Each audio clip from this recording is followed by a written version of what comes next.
কৰ্মীৰ চাকৰিৰ কাৰণেও পইচা দিব লাগিছিল। অংগনবাদী কৰ্মী সহায়িকাৰ কাৰণেও পইচা দিবলগীয়া হৈছিল। আনকি মিড ডে মিল ৱৰ্কাৰৰ পোষ্ট পাবৰ কাৰণেও পইচা দিবলগীয়া হৈছিল।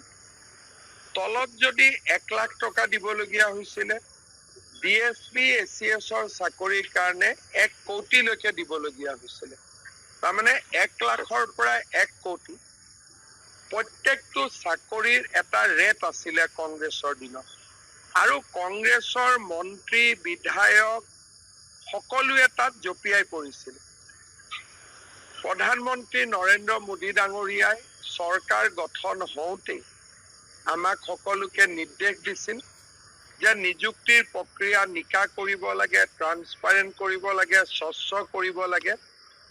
ৰাজনৈতিক ইচ্ছা শক্তি, বিষয়াসকলৰ সহযোগিতা আৰু আমি গোটেই নিয়ম প্ৰণালীত যি ধৰণে সংশোধন কৰিলোঁ, যিয়ে এই তিনিওটা পলিটিকেল উইল পাৱাৰ, ব্যুৰক্ৰেচিৰ ছাপোৰ্ট আৰু stream lining of government rules, এই তিনিওটা ব্যৱস্থা আমি কাৰ্যত পৰিণত কৰাৰ কাৰণে 1,65,000 নিযুক্তিৰ এটা নিযুক্তিও হাইকোৰ্টত চেলেঞ্জ নহ'ল।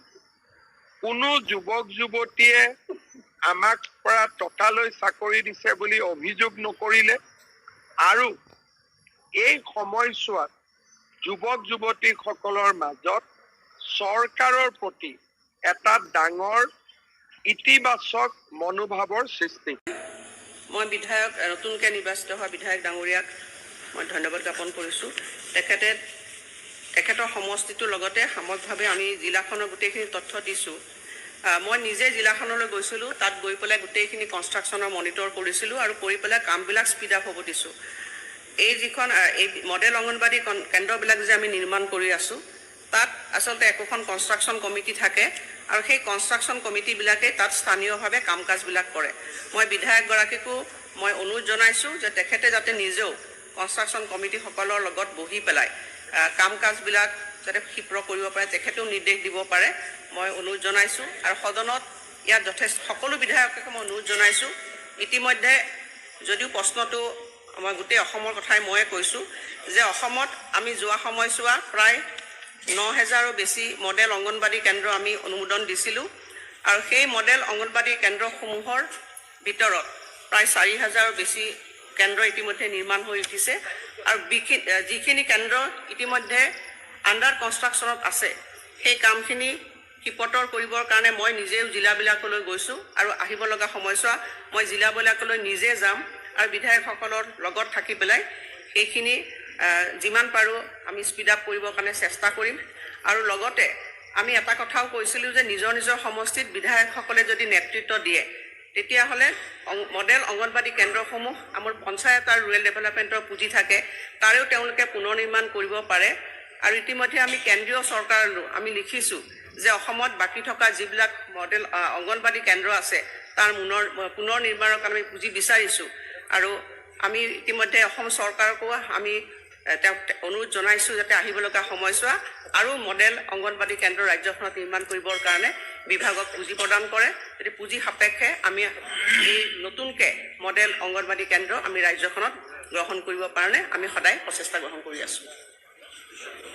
অধ্যক্ষ মহোদয়, তাৰমানে মই আকৌ জানিব বিচাৰিছিলোঁ, এই যে ভেকেণ্ট হৈ থাকিল কৰ্মী আৰু হেল্পাৰৰ ভেকেণ্ট পোষ্টটো আচলতে এটা নিয়মীয়া প্ৰক্ৰিয়া। ভেকেণ্ট হয়, আমি পোষ্টবিলাক ফিল আপ কৰি থাকোঁ। আপোনাৰ যদি কিবা আপোনাৰ সমষ্টিত তেনেকুৱা ধৰণৰ ভেকেণ্ট পোষ্ট আছে মোলৈ লিখিব, মই সেইখিনি পূৰণ কৰিবৰ কাৰণে আপুনি নিৰ্দেশ দিম।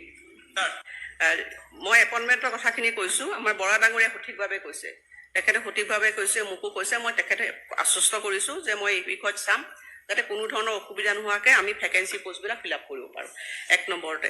2 নম্বৰ কথা, আমাৰ ভূপেন বৰা ডাঙৰীয়াই যিখিনি কৈছে তেখেতক মই অৱগত কৰিছোঁ যে ইতিমধ্যে আমি মডেল অংগনবাদী কেন্দ্ৰ আমি সাজিলোঁ, তাৰ কাম চলি আছে। হয়তো অতি কম সময়ৰ ভিতৰতে সেই 9,000 আমি সম্পূৰ্ণ কৰিব পাৰিম।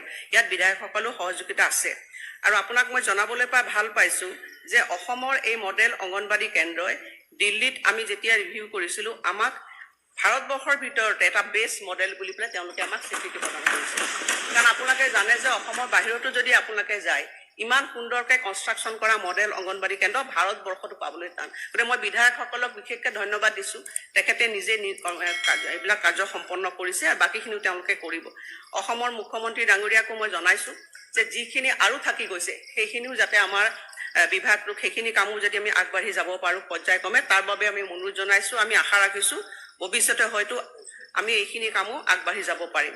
আৰু তৃতীয়তে আপোনালোকক কৈছোঁ যে আজি যিসকল অংগনবাদী কৰ্মী আৰু সহায়িকা আছে, যোৱা বাজেট অধিৱেশনত বা বাজেটত ঘোষণা কৰা হৈছিল যে অংগনবাদী কৰ্মী সহায়িকাসকল বা আশা কৰ্মীসকলৰ যি ছাৰ্ভিচ, সেই ছাৰ্ভিচৰ ৰিকগনিশ্যন দিছে। আৰু ভাৰতবৰ্ষৰ ভিতৰত অসমে একমাত্ৰ ৰাজ্য যি বিগত 5 বছৰত অংগনবাদী কৰ্মী আৰু সহায়িকাসকলৰ দৰমহা বা মজুৰি বৃদ্ধি কৰিবলৈ সক্ষম হৈছে। গতিকে মই প্ৰথমতেই কৈছোঁ যে অংগনবাদী কৰ্মী সহায়িকাসকলৰ সকলো ক্ষেত্ৰত চৰকাৰখনে কাম কৰিছে। তেওঁলোকৰ যোৱা সময়ছোৱাত পুঁজি বৃদ্ধি কৰা হৈছে। লগতে তেওঁলোকৰ যিটো ৰিটায়াৰমেণ্ট বেনিফিট, ভাৰতবৰ্ষৰ কোনো এখন ৰাজ্য নাই যি অংগনবাদী কৰ্মী সহায়িকাৰ ৰিটায়াৰমেণ্ট এজ আমি 60 ইয়াৰ্ছ কৰিছোঁ আৰু লগত তেওঁলোক ৰিটায়াৰমেণ্ট বেনিফিট দিছে। গতিকে যোৱা সময়ছোৱা বা বৰ্তমান চৰকাৰখনে যোৱা সময়ছোৱাত অংগনবাদী কৰ্মী সহায়িকাৰ লগতে আমাৰ যিখিনি ফ্ৰণ্টলাইনাৰ কৰ্মীসকল আছে তেওঁলোকৰ কাৰণে যথেষ্টখিনি কাম কৰিছে। গতিকে মই বিধায়কসকলক অনুৰোধ জনাইছোঁ যে আপোনালোকৰ নিজা নিজা অংগনবাদী কেন্দ্ৰবিলাকক আপোনালোকে নিজে গৈ তাত মনিটৰ কৰক আৰু আপোনালোকেও কিছু আগ্ৰহ যদি প্ৰদৰ্শন কৰে কৰ্মীসকলক কথা পাতি পেলাই আমাৰ ছাৰ্ভিচখিনি যাতে সুন্দৰভাৱে দিব পাৰে, মই তাৰ কাৰণে সকলোৰে সহযোগিতা কামনা কৰিছোঁ। আমিনুৰ ৰছিদ চৌধুৰীৰ এটা ৰিমেপিঙৰ কথা এটা আছিল। মেডাম, তেখেতে হ'ব মই কৈ আছোঁ, তেওঁ এটা ৰিমেপিং কৰাৰ কথা কৈছে। তেখেতে এই কথাখিনি কৈছে যে আমাৰ যেতিয়া সমষ্টি পুনৰ গঠন হৈছে তাৰ পিছত কি হৈছিলে, আমাৰ যিবিলাক ডেভেলপমেণ্ট ব্লকবিলাক আছিলে সেই ডেভেলপমেণ্ট ব্লকৰ ৰিঅৰ্গেনাইজেশ্যন হ'ব লাগে, এডকাৰ হ'ব লাগে, সেই কামখিনি আমি কৰি আছোঁ। সাপেক্ষে আমি এই নতুনকৈ মডেল অংগনবাদী কেন্দ্ৰ আমি ৰাজ্যখনত গ্ৰহণ কৰিব কাৰণে আমি সদায় প্ৰচেষ্টা গ্ৰহণ কৰি আছোঁ। তাৰ অধ্যক্ষ মহোদয়, তাৰমানে মই আকৌ জানিব বিচাৰিছিলোঁ এই যে ভেকেণ্ট হৈ থাকিল কৰ্মী আৰু হেল্পাৰৰ ভেকেণ্ট পোষ্টটো আচলতে এটা নিয়মীয়া প্ৰক্ৰিয়া। ভেকেণ্ট হয়, আমি পোষ্টবিলাক ফিল আপ কৰি থাকোঁ। আপোনাৰ যদি কিবা আপোনাৰ সমষ্টিত তেনেকুৱা ধৰণৰ ভেকেণ্ট পোষ্ট আছে মোলৈ লিখিব, মই সেইখিনি পূৰণ কৰিবৰ কাৰণে আপুনি নিৰ্দেশ দিম।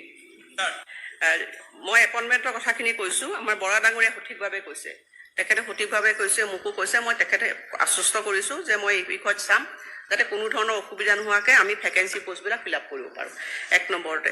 2 নম্বৰ কথা, আমাৰ ভূপেন বৰা ডাঙৰীয়াই যিখিনি কৈছে তেখেতক মই অৱগত কৰিছোঁ যে ইতিমধ্যে আমি মডেল অংগনবাদী কেন্দ্ৰ আমি সাজিলোঁ, তাৰ কাম চলি আছে। হয়তো অতি কম সময়ৰ ভিতৰতে সেই 9000 আমি সম্পূৰ্ণ কৰিব পাৰিম। ইয়াত বিধায়কসকলেও সহযোগিতা আছে। আৰু আপোনাক মই জনাবলৈ পাই ভাল পাইছোঁ যে অসমৰ এই মডেল অংগনবাদী কেন্দ্ৰই দিল্লীত আমি যেতিয়া ৰিভিউ কৰিছিলোঁ আমাক ভাৰতবৰ্ষৰ ভিতৰতে এটা বেষ্ট মডেল বুলি পেলাই তেওঁলোকে আমাক স্বীকৃতি প্ৰদান কৰিছে। কাৰণ আপোনালোকে জানে যে অসমৰ বাহিৰতো যদি আপোনালোকে যায় ইমান সুন্দৰকৈ কনষ্ট্ৰাকশ্যন কৰা মডেল অংগনবাদী কেন্দ্ৰ ভাৰতবৰ্ষতো পাবলৈ টান। গতিকে মই বিধায়কসকলক বিশেষকৈ ধন্যবাদ দিছোঁ। তেখেতে নিজে এইবিলাক কাৰ্য সম্পন্ন কৰিছে আৰু বাকীখিনিও তেওঁলোকে কৰিব। অসমৰ মুখ্যমন্ত্ৰী ডাঙৰীয়াকো মই জনাইছোঁ যে যিখিনি আৰু থাকি গৈছে সেইখিনিও যাতে আমাৰ বিভাগটোক সেইখিনি কামো যদি আমি আগবাঢ়ি যাব পাৰোঁ পৰ্যায়ক্ৰমে, তাৰ বাবে আমি অনুৰোধ জনাইছোঁ। আমি আশা ৰাখিছোঁ ভৱিষ্যতে হয়তো আমি এইখিনি কামো আগবাঢ়ি যাব পাৰিম। আৰু তৃতীয়তে আপোনালোকক কৈছোঁ যে আজি যিসকল অংগনবাদী কৰ্মী আৰু সহায়িকা আছে, যোৱা বাজেট অধিৱেশনত বা বাজেটত ঘোষণা কৰা হৈছিল যে অংগনবাদী কৰ্মী সহায়িকাসকল বা আশা কৰ্মীসকলৰ যি ছাৰ্ভিচ, সেই ছাৰ্ভিচৰ ৰিকগনিশ্যন দিছে। আৰু ভাৰতবৰ্ষৰ ভিতৰত অসমে একমাত্ৰ ৰাজ্য যি বিগত 5 বছৰত অংগনবাদী কৰ্মী আৰু সহায়িকাসকলৰ দৰমহা বা মজুৰি বৃদ্ধি কৰিবলৈ সক্ষম হৈছে। গতিকে মই প্ৰথমতেই কৈছোঁ যে অংগনবাদী কৰ্মী সহায়িকাসকলৰ সকলো ক্ষেত্ৰত চৰকাৰখনে কাম কৰিছে। তেওঁলোকৰ যোৱা সময়ছোৱাত পুঁজি বৃদ্ধি কৰা হৈছে।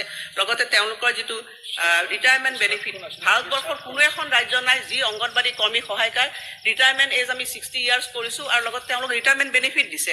গতিকে যোৱা সময়ছোৱা বা বৰ্তমান চৰকাৰখনে যোৱা সময়ছোৱাত অংগনবাদী কৰ্মী সহায়িকাৰ লগতে আমাৰ যিখিনি ফ্ৰণ্টলাইনাৰ কৰ্মীসকল আছে তেওঁলোকৰ কাৰণে যথেষ্টখিনি কাম কৰিছে। গতিকে মই বিধায়কসকলক অনুৰোধ জনাইছোঁ যে আপোনালোকৰ নিজা নিজা অংগনবাদী কেন্দ্ৰবিলাকক আপোনালোকে নিজে গৈ তাত মনিটৰ কৰক আৰু আপোনালোকেও কিছু আগ্ৰহ যদি প্ৰদৰ্শন কৰে কৰ্মীসকলক কথা পাতি পেলাই আমাৰ ছাৰ্ভিচখিনি যাতে সুন্দৰভাৱে দিব পাৰে, মই তাৰ কাৰণে সকলোৰে সহযোগিতা কামনা কৰিছোঁ। আমিনুৰ ৰছিদ চৌধুৰীৰ এটা ৰিমেপিঙৰ কথা এটা আছিল। মেডাম, তেখেতে হ'ব মই কৈ আছোঁ, তেওঁ এটা ৰিমেপিং কৰাৰ কথা কৈছে। তেখেতে এই কথাখিনি কৈছে যে আমাৰ যেতিয়া সমষ্টি পুনৰ গঠন হৈছে তাৰ পিছত কি হৈছিলে, আমাৰ